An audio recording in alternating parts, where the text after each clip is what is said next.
প্ৰিয় দৰ্শক, এনে বহু কথা আছে যিবোৰ এজনী নাৰীয়ে কেতিয়াও কাৰো লগত শ্বেয়াৰ নকৰে। এই ভিডিঅ'টোত আমি নাৰীসকলৰ বিষয়ে সেই বিশেষ কথাবোৰৰ আলোচনা কৰিম, যিবোৰ কথা নাৰীয়ে সদায় নিজৰ মনৰ ভিতৰত লুকুৱাই ৰাখে। আজিৰ ভিডিঅ'টোত আপুনি জানিব পাৰিব যে কেনেকৈ আচাৰ্য চাণক্যই নাৰীৰ তুলনা পুৰুষৰ সৈতে কৰিছে আৰু বহু ক্ষেত্ৰত নাৰীসকলক পুৰুষতকৈ আগবঢ়া বুলি কৈছে। প্ৰিয় দৰ্শক, আজিৰ আধুনিক বিজ্ঞানেও এই কথাবোৰৰ বহুকেইটা সত্য বুলি নিশ্চিত কৰিছে। কিন্তু কিছুমান বিষয়ত বিজ্ঞানৰ মতামত অলপ ভিন্ন।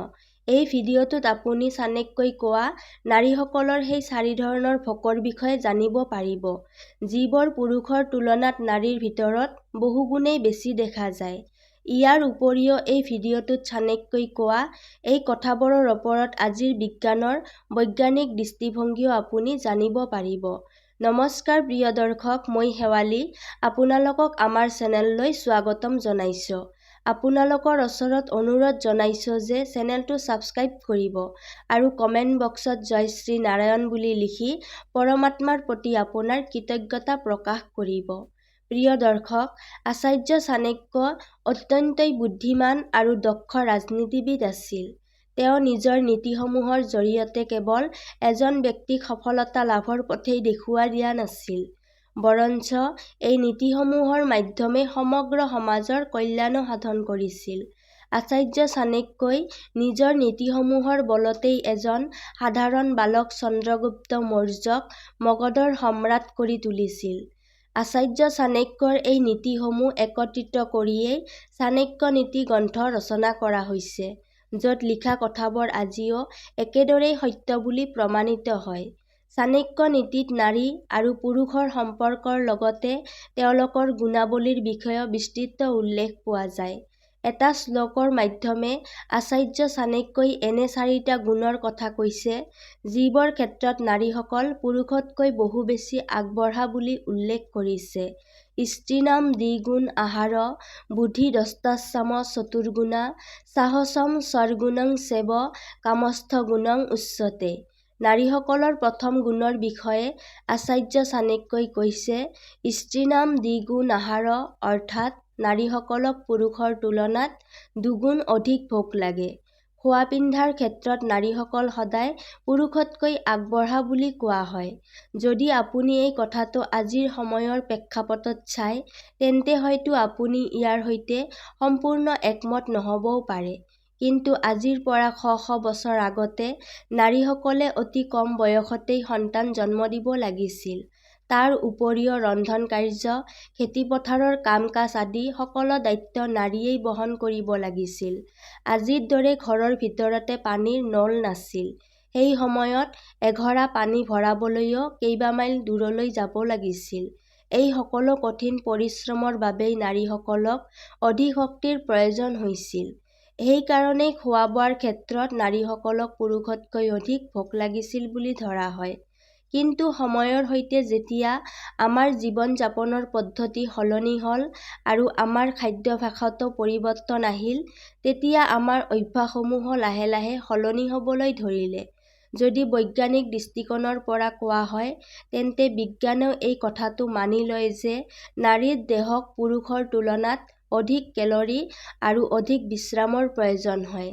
পুৰুষৰ তুলনাত নাৰীসকলৰ শৰীৰত হাৰম'নেল ইনবেলেন্সমেণ্ট অধিক হয় আৰু সেইবাবেই নাৰীসকল সাধাৰণতে অধিক আৱেগপ্ৰৱণ হয়। ইয়াৰ উপৰিও প্ৰতি মাহে নাৰীসকলৰ মাহেকীয়াৰ ফলত শৰীৰৰ পৰা ৰক্তক্ষৰণ হোৱাটো এটা স্বাভাৱিক প্ৰক্ৰিয়া। এই সকলোবোৰ কাৰণৰ বাবেই নাৰীসকলক অধিক পুষ্টিকৰ আহাৰৰ প্ৰয়োজন হয়। প্ৰিয় দৰ্শক, নাৰীসকলৰ দ্বিতীয় গুণৰ বিষয়ে আলোচনা কৰি আচাৰ্য চাণক্যই কয় যে নাৰীসকল পুৰুষৰ তুলনাত অধিক চালাক হয়।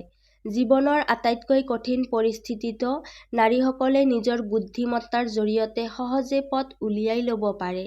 যি ঠাইত পুৰুষে নিজৰ নিয়ন্ত্ৰণ হেৰুৱাই পেলায়, সেই ঠাইত নাৰীসকল স্থিৰ বুদ্ধিৰেই আগবাঢ়ে। চাণক্যই হাজাৰ হাজাৰ বছৰ আগতেই যি কথা কৈ গৈছিল, আজিৰ আধুনিক বৈজ্ঞানেও সেই কথাক সঠিক বুলি মানি লৈছে। বিজ্ঞানীসকলৰ মতে নাৰীসকলৰ মগজু পুৰুষৰ তুলনাত প্ৰায় 3 বছৰ অধিক যুৱ অৱস্থাত থাকে। এই কাৰণেই নাৰীসকলৰ মগজু দীৰ্ঘ সময়লৈকে তীক্ষ্ণ আৰু সক্ৰিয় হৈ থাকে। গৱেষকসকলৰ মতে বয়স বৃদ্ধি হোৱাৰ লগে লগে পুৰুষৰ মগজু নাৰীসকলৰ মগজুৰ তুলনাত অধিক দ্ৰুতগতিত সৰু হ'বলৈ ধৰে। ইয়াৰ পৰা এই কথাটো স্পষ্ট হয় যে বৃদ্ধাৱস্থাত নাৰীৰ তুলনাত পুৰুষৰ স্মৃতিশক্তিত অধিক অৱনতি হোৱা দেখা যায়। প্ৰিয় দৰ্শক, সাধাৰণতে ধাৰণা কৰা হয় যে পুৰুষ অধিক পৰাক্ৰমী আৰু সাহসী হয়। কিন্তু চাণক্য নীতিয়ে কয় যে পুৰুষৰ তুলনাত নাৰীসকল 6 গুণ অধিক সাহসী হয়।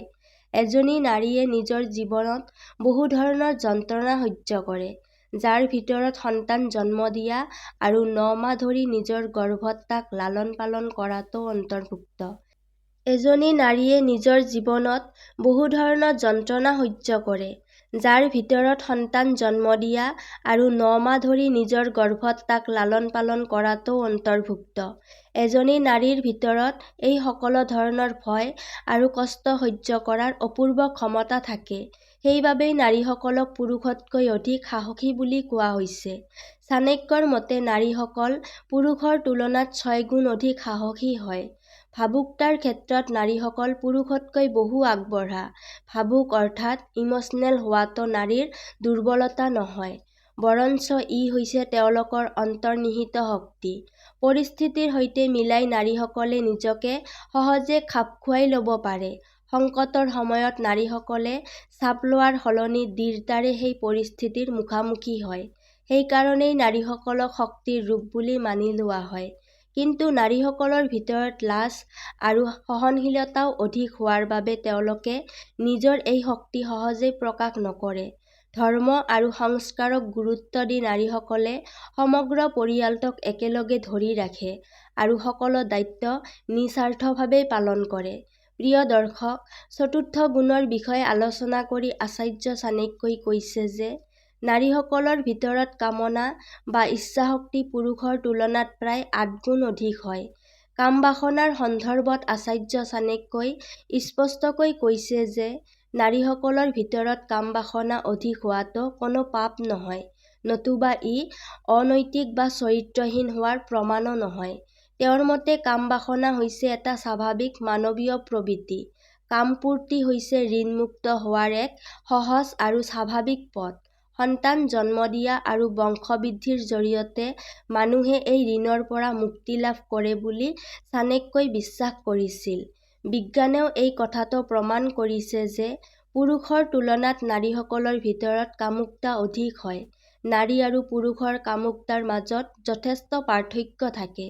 পুৰুষৰ কামুকতা মূলতঃ শাৰীৰিক আকৰ্ষণৰ সৈতে জড়িত থাকে, কিন্তু নাৰীসকলৰ বাবে ভাৱনাত্মক সংযোগ আৰু মানসিক নিকটতা অধিক গুৰুত্বপূৰ্ণ।